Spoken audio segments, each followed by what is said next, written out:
خلک دا وایي چې ولې پی ټی ایم تر اوسه پورې د طالب په هکله خپل موقف کلیر نه دی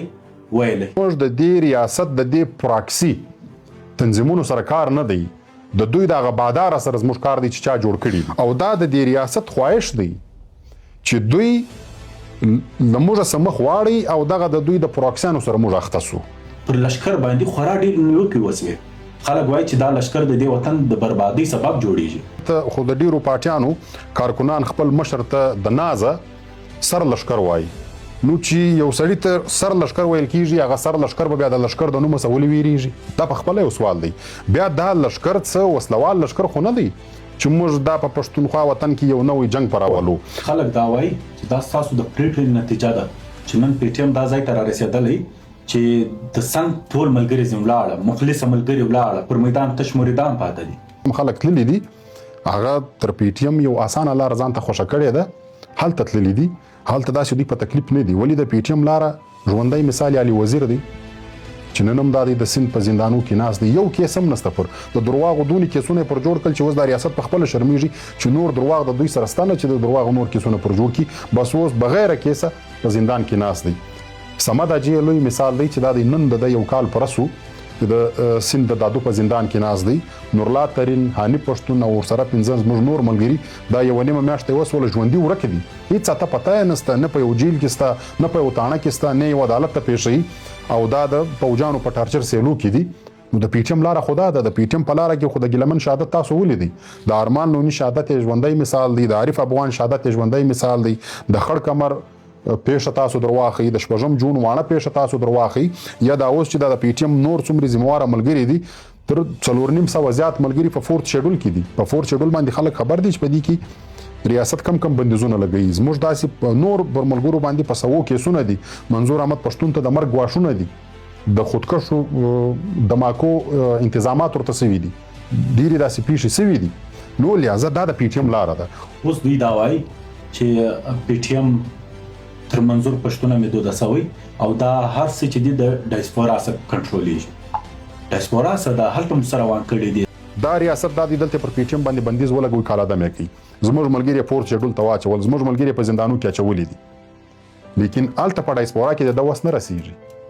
اوس دوی غواړي دا چې هلته موږ د ډایسپورا تنظیم هم ختم کوو، یعنی مکمله دغه د امن اواز چې دی دا خاموشه کړي. بس دلته چې د پاکستان فوج یا د پنجاب جرنیلانو زړه غوښتل هغه دي کوي، څوک د دوی په خلاف غږ نه پورته کوي. دا د دوی خواهش دی. نو لہذا موږ پوهیږو چې د ډایسپورا څومره غټ اهمیت دی. خدای د ډایسپورا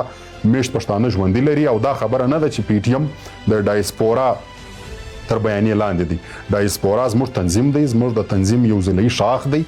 د پښتون ژغورنې غورځنګ خپله یو منظمه ادارې لري، تنظیم لري. نو د پالیسیانې ټولې په دغه مرکزي اداره کې جوړیږي، هغه بیا ډایسپورا ته هم خپل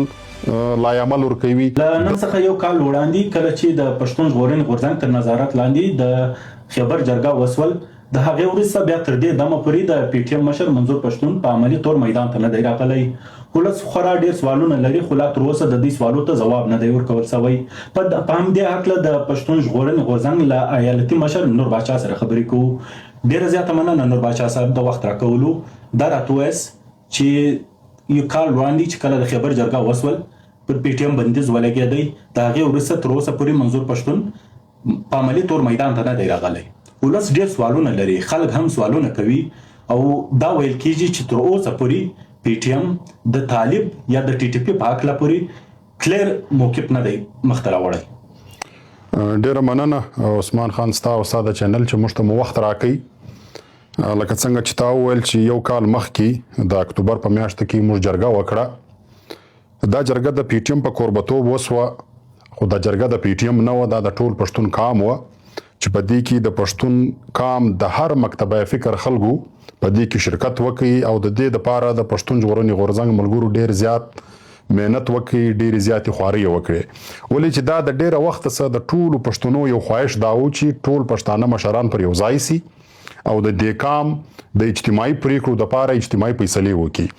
نو دا یقینا یو سخت بار و، خو پی ټی ایم دغه سخت بار ته خپلې وژې ورکړې. تاسو ته به یاد وي چې کله د دې جرګې اعلان وسو او منظور احمد پښتون په خپله د دا خواهش وو، او بلکې دا موږ فیصله کړې وه چې دوی به خپله پر ټولو پښتنو مشرانو باندې ګرځي، هغوی ته به دعوت ورکوي. خو بیا له بده مرغه ریاست لکه څنګه چې په تیرو وختو کې دوی داسې حرکتونه کړي دي، یو وارې بیا د حرکت وکړي چې دلته په دې صوبې کې پر منظور پښتون پر راتګ بندیز ولګوي. نو د هغه له کبله په دې صوبه کې ټولو مشرانو ته موږ ورلو، دعوتونه مو ورکړل، او په خیبر پښتونخوا کې منظور احمد پښتون یو پښتون سیاسي لیډر ته ورلی، د یو پښتانه کور ته ورلی، په ډیر پښتانه مینه باندې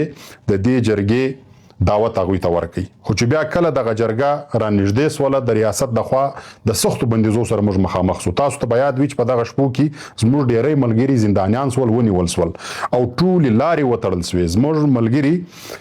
مختلفه کیسو ته واچول سول. خو بیا هم موږ د دې کام د دغه اجتماعي خواهش د پاره چې دا د دې کام خواهش وو، موږ هرې قربانۍ ته ځان ورکړي او دغه جرګه کې موږ بریالي سو. تاسو ته به یاد وي چې د دې جرګې څخه یو ورځ مخکې ریاست پوره کریکډاون وکړي چې زموږ څلور ملګري په شهادت ورسول، په هغه ګراوند کې تالته په خپله موجوده وي، او زموږ تقریبا تر 1 درزن زیات ملګري زخمیان سول. خو زموږ هغه یو ملګري الفاظ به اوس هم خلکو ته یاد وي چې دی زخمی وو، نورو ملګرو په غیږ کې اخیستی وو، دی هسپتال ته وړي. هغه زخمی ملګري پر دغه نورو ملګرو دا غږ کوي چې ما پرېږدئ، زما پروا مه کوئ، خو میدان چې پرې نه ږدئ جرګه به په رال کې کوو. نو دا موږ دا جرګه وکړله چې ټول پښتانه په دې کې شریک ول. د یو اندازې مطابق چې د بي بي سي راپور دی چې 14 لکه پښتانه په دې کې شریک ول. 2 ورځې موږ د ټول پښتون کام ډیټا موږ دا ټولو پښتنو ته کښېښوله چې څو پښتانه شهیدان سوي دي په دا 13 کاله کې په دې ریاست کې، څو پښتانه ژوندي ورک دي، د پښتنو څومره مځکې دا ریاست په مختلفو نامو قبضه کړي دي،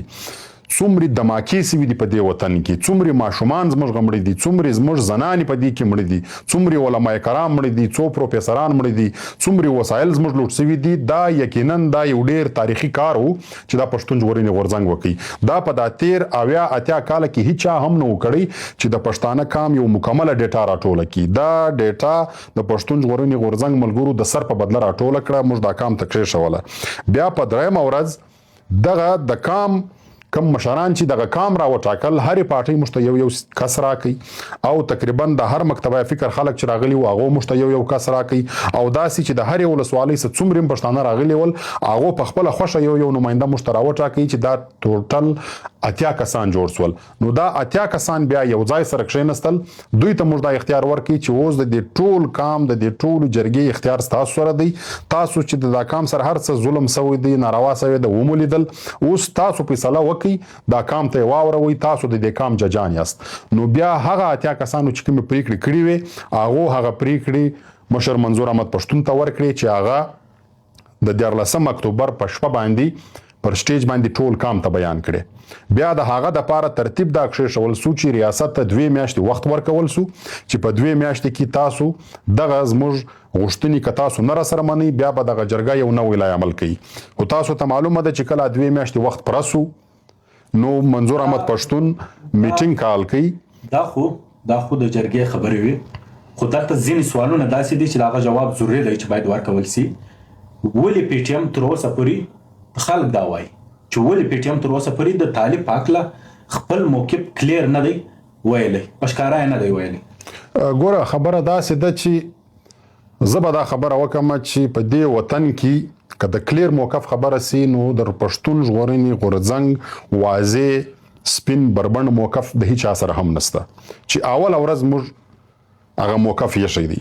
تاسو ته به یاد وي چې دلته په دې وطن کې په مختلفو نمو باندې دلته ډالري جنګونه کېدل، دلته په دا وطن کې د دې وطن د وسایلو لوټمار شروع، په سپینه ورځ باندې دلته خلک وژل کېدل، دلته خلک اغوا کېدل، خو هیچا دغه قوتونه نقل بربند نه د دې نوم چا واخستی. دا اول ځلی پښتون ژغورنې غورځنګ وو چې په 2013 کې په وجود کې رالی او ډیره واضح بربنده خبره یې وکړله چې دلته په دې وطن کې د پښتانه کام سره څومره هم نارواوي سوي دي، ظلم سوی دی، دا د پاکستان استخباراتي ادارو او دا د پاکستان اسټابلیشمنت کړی دی. اوس دغه نور چې کم خلک دغه د تنظیمو نمونه یادوي چې په دې حواله ستاسو موقف څه دی، په دې حواله ستاسو موقف څه دی، نو موږ دې خلکو ته دا خبره کوو چې وروره تاسو د دې ملک د جرنیلانو انټرویو در واخی چې دغه کم قوتونه دوی یادوي چې زموږ موقف دی ولا غواړي دا قوتونه چا جوړ کړي دي د دې ملک جرنیلانو دا خبره کړې ده چې دا زموږ هیروز دي د تر ټریننګ مجور کړی دی دا بقاعده د دې مقصد لپاره موږ جوړ کړل او دا صرف دا یو قوت نه دی دا سي ریاست په دې ملک په درزنو داسې قوتونه جوړ کړي دي نو زموږ موقف دا دی چې موږ د دې ریاست د دې پراکسي تنظیمونو سره کار نه دی د دوی د هغه بادار سره زموږ کار دی چې چا جوړ کړي دي نو موږ ډایرکټ هغه د دوی بادار په ګوته کړی دی هغه بربنډو د هغه ګریوان ته لاس موږ راچولی دی چې د دې هر څه ذمہواره ته ولی موږ په 21مه صدۍ کې ژوند کوو په دې هر څه موږ د دې ځوانانو سر خلاص دي سیاسي کارکنان دي موږ ټیکس دې ریاست ته ورکوو دلته په دې ملکی قانون د دې ریاست لاګو دی دلته بیرغ د دې ریاست ولاړ دی نو لہذا د دې ریاست په قانون کې د دې ریاست در بیرغ لاندې چې ټیکس موږ د تور کوو زما د سر او د مال د تحفظ ذمہواري ده نور موږ په نور کوتوب سي نه ځو داسې دې ریاست په دا بلوچ وطن کې په درزنو ډیت سکواډونه جوړ کړي دي زموږ په پښتونخوا وطن کې په درزنو داسې پراکسي تنظیمونه جوړ کړي دي او دا د دې ریاست خواهش دی چې دوی لموږ سمخ واړی او دغه د دوی د پراکسیانو سره موږ اخته سو د دې نتیجې هم موږ لیدلې دي دا د ریاست خوښه ده زموږ ملګري نیول سوي دي په دا اوس شپو کې زموږ هر ملګري ته دا ویل سوي دي چې تاسو د دې وسلوالو تنظیمو خلاف ولې غږ نه پورته کوي یا دلته د طالب په نامه یا په نورو نامو چې کوم تنظیمونه دي تاسو د دې په خلاف ولې څه نه وایست نو دا خو د ریاست دا غواړي چې موږ د دې وسلوالو تنظیمو سره دوی لاس او ګریوان کی او دای راته ناسي تماشا مو کوي نو لہذا موږ دا خبره ده موږ دا موقف دی چې موږ د دې پراکسیانو سره هیڅ کار نشته د دې پراکسیانو کم پلار چې دی چې هغه ته ریاست پاکستان ویل کیږي او د دوی اسټابلیشمنټ موږ دا سره کار دی چې دا ټول تا جوړ کړی دي او تا دا داوی کړی دی او پر تا دا خبره ثابته ده چې دا تا جوړ کړی دی لہذا موږ کار لتا سره دی دا ریاست دا غواړي چې پښتانه په خپل منځ کې لاس او ګریوان کې د 2008 رابعد په خیبر پښتونخوا کې دغه پښتانه چې د دې ریاست د پراکسی په خلاف ودرېدل څومره تاوان یې وړي 1500 سیاسي کارکنان په دې کې په شهادت ورسېدل چې په دې کې ډېر د لوړې پایې سیاسي لیډران هم ول نو نتیجه خو دا وتله نو لہذا موږ دا خبره کوو چې د دې پراکسیانو سره زموږ کار نشته زموږ د دوی د هډ سره کار دی چې چا جوړ کړی دي لہذا دا ختموي موږ ته به امن زموږ په وطن کې زموږ پر وسایلو اختیار دا به موږ له دسه غواړو نو دا زموږ واضح بربند موقف دی کله چې د خیبر په جرګه کې د پی ټی ایم مشر منظور پښتون د لشکر خبره وکړ نو د هغه وروسته کسان تاسو دا ویل چې د ټولو ګوندونو په موجودګۍ کې د اعلامیه جوړه سول بیا مشر پر سټیج لاکل مشر منظور نو د هغه وروسته پر لشکر باندې خورا ډېر نیوکې وسوې خلک وایي چې دا لشکر د دې وطن د بربادۍ سبب جوړیږي په دې اړه سوایست د لشکر پاکله ګوره خبره داسې ده چې د لشکر خبره یقینا هم ډیرو خلکو په مختلفو طریقو باندې دا بیان کړی ده اوله خبره دا ده چې د خیبر د جرګې ټولې پریکړې دا اتیا کسیزه کمیټې وکړي په دې اتیا کسیزه کمیټې کې د هرې پارټي یو نماینده له موږ سره ناستو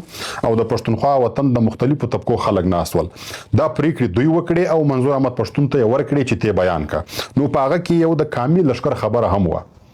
اوس دلته ځینې خلکو دغه لشکر په یو بل معنا باندې بیانوي یعنی زه به دا وایم دلته خو د ډیرو پارټیانو کارکنان خپل مشر ته د نازه سر لشکر وایي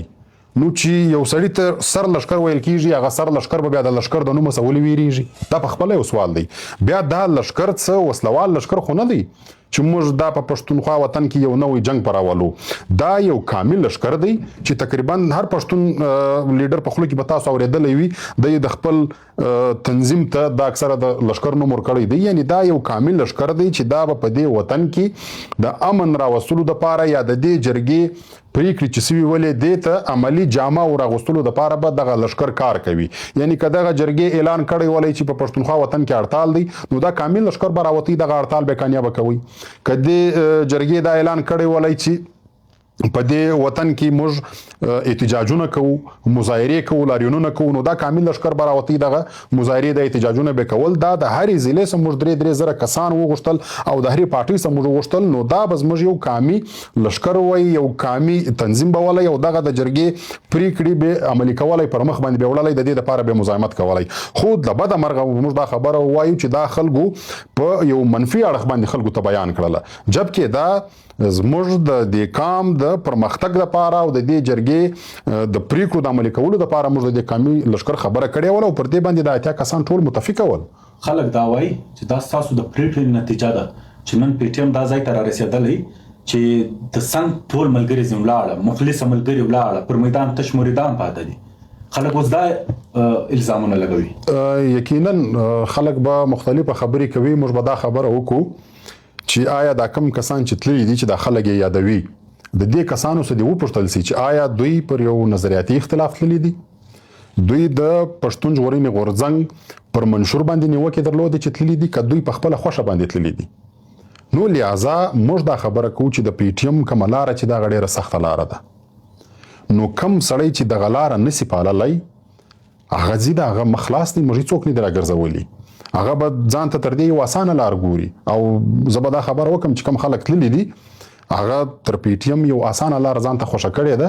هلته تللی دي هلته داسې دوی په تکلیف نه دي ولې د پی ټی ایم لاره ژوندی مثال علي وزیر دی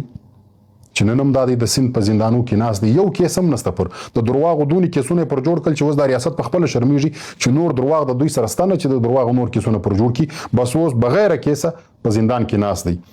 سمد اجي لوی مثال دی چې دا د نن د یو کال پرسو چې د سیند د دادو په زندان کې ناست دی نورلا ترين هاني پښتون او سره 15 موږ نور ملګری دا یو نیمه میاشت وسول ژوندۍ ورکه دي هیڅ ته پته نه ست نه په یو جیل کې ست نه په یو تانه کې ست نه یو عدالت ته پیښي او دا د پوجانو په ټارچر سیلو کې دي نو د پی ټی ایم لاره خدا ده د پی ټی ایم په لاره کې خو د ګلمن شهادت تاسو ولیدي د ارمان نونی شهادت ژوندۍ مثال دی د عارف افغان شهادت ژوندۍ مثال دی د خړ کمر پیښه تاسو درواخی د شپږم جون وانه پیښه تاسو درواخی یا دا اوس چې د پی ټی ایم نور څومره ذمہوار ملګری دي تر 4.5 زیات ملګری په فورت شیډول کې دي په فورت شیډول باندې خلک خبر دي چې په دې کې ریاست کم بندیزونه لګوي زموږ داسې نور پر ملګرو باندې په سوو کیسونه دي منظور احمد پښتون ته د مرګ غواښونه دي د خودکشو دماکو انتظامات ورته سوي دي ډیری داسې پیښې سوي دي نو لہذا دا د پی ټی ایم لاره ده اوس ځینې خلک چې دغه لاره نسی پاللای یا په دغه سخت مزاحمتي مبارزه کې دوی گزاره نسی کولای نو لازمي خبره ده د غولاري خلاص دي نو هغه د دې سخت لارې د وجه تللی دي هغه داسې نه دي چې پر یو نظریاتي اختلاف تللی دي نو لہذا دا یو قامي تحریک دی په دې قامي تحریک کې چې هر څوک راځي دغه د پاره دروازې خلاص دي او چې هر څوک زی دغه د پاره دروازې خلاص دي موږ څوک نه پسې اخستې دي نه څوک پسې اخلو اوس دوی دا وایي چې پی ټی ایم تر منظور پښتون مې سوی او دا هر څه چې دي د ډایسپورا سره کنټرولېږي ډایسپورا سره د هلته سره روان کړي دي سره روان دي ګوره دا داسې خبره ده زه په دې خبره کې یو د ځانه سره یو دوه خبرې نور اضافه کړم چونکې لازمي خبره ده د خبرې به پښتون ولس ځوانان بیا اوري د ریاستونو چې وي یا د استعماري قوتونو چې وي د دې مختلفو شکلونه وي د دې یوازې یو شکل نه وي چې د راسي ستا وطن ونی سیستا مدنیات لوټي دا په مختلفو شکلو کې لګیاوي ستا ژبه وي ستا تاریخ وي تا د خپل تاریخ څخه پردی کوي او بیا داسې په بعضي وختو کې دوی یو داسې پروپاګاندا خوره کی چې د ته پروپاګاندا وار ویل کیږي چې دلته هغه کم هولس چې دی هغه کم چې ستا امدردین دي یا چې ستا کارکونان دي د دې د ذهن د منتشر کولو لپاره یا د کمپیوژن لپاره دوی داسې سوالونه رامنځته کی چې ولس په کمپیوزه کی نو لہذا دغه قسم سوالونه چې دي دا په خپل موږ دا شمارو چې دا د استعماري قوتو یو پروپاګاندا وار دی د دې په ولا به موږ دا وایو چې دغه کم د ډایسپورا تنظیم دی یو وار د دې لږ پر پس منظر به موږ وژغېږو چې دا وخت د دې پښتونخوا وطن سره د باندې په بر میشت دنیا کې په 2 هیوادونو کې پښتانه افغانان وسیږي دا میشت دی دا ځل واحد پښتون ژغورنې غورځنګ دا کار کړی دی چې دا په 2 هیوادونو کې میشت پښتانه افغانان دي دا یې پر یو فکر سره راغونډ کړي دي پر یو فکر سره تړلي دي او هغه خلک هلته چې په کوم هیوادو کې دي ژوند کوي هلته د پښتون وطن د امن لپاره دلته د ترهګرۍ په ضد کې او د پښتنو پر خاوره پر وسایلو باندې د پښتنو د واک او د اختیار لپاره هلې ځلې کوي او د ریاست پاکستان دغه ظالمه څیره دا و دنیا ته بربنډه کوي او د پښتنو مظلومیت هلته خلکو ته ښیي. نو دا پښتون ژغورنې غورځنګ دا کار کړی دی چې هلته په ډایسپورا کې یو منظمه تنظیم یې رامنځته کړی دی چې دا موږ د ډاکټر نجیب په وخت کې په دې کې نه دي پښتانه بریالي سوي،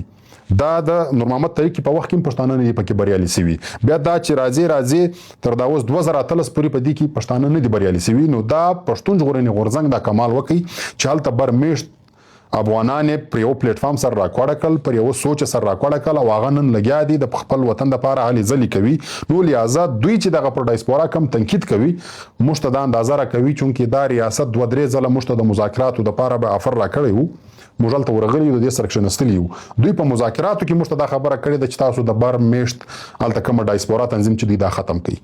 نو موږ ته دا اندازه راکوي چې د ډایسپورا څومره اهمیت دی دلته د دې وطن پر سیاست باندې، هغه څومره مین رول ادا کوي. ولی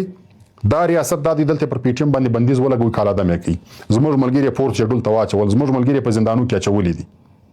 لیکن الته په ډایسپورا کې د وس نه رسیږي. اوس دوی غواړي دا چلته موږ د ډایسپورا تنظیم ختم کوو، یعنی مکمل دغه د امن اواز شدي دا خاموشه کی، یعنی مکمل د ترهګرۍ د مخالفت غږ دی خاموشه کی. بس دلته چې د پاکستان فوج یا د پنجاب جرنیلانو زړه غوښتل هغه دی کوي، څوک د دوی په خلاف غږ نه پورته کوي، دا د دوی خواهش دی. نو لہذا موږ پوهیږو چې د ډایسپورا څومره غټ اهمیت دی. خدای د ډایسپورا میشت پښتانه ژوندي لري او دا خبره نه ده چې پی ټی ایم د ډایسپورا تر بیانې لاندې دی. ډایسپورا زموږ تنظیم دی، زموږ د تنظیم یو ځلې شاخ دی. د پښتون ژغورنې غورځنګ خپل یو منظمه ادارې لري، تنظیم لري. نو د پالیسیانې ټولې په دغه مرکزی اداره کې جوړیږي، هغه بیا ډایسپورا ته هم خپل لایعمل ورکوي. دلته د وطن کې هم تنظیمو ته دا لایعمل ورکوي. نو لایعمل ټول د مرکزه جوړیږي. ډایسپورا زموږ د تنظیم یو برخه ده او د دې وطن په سیاست کې ډیر غټ رول لري. ډیره زیاته مننه نور باچا صاحب د وخت. ډیره مننه، خوشاله اوسئ.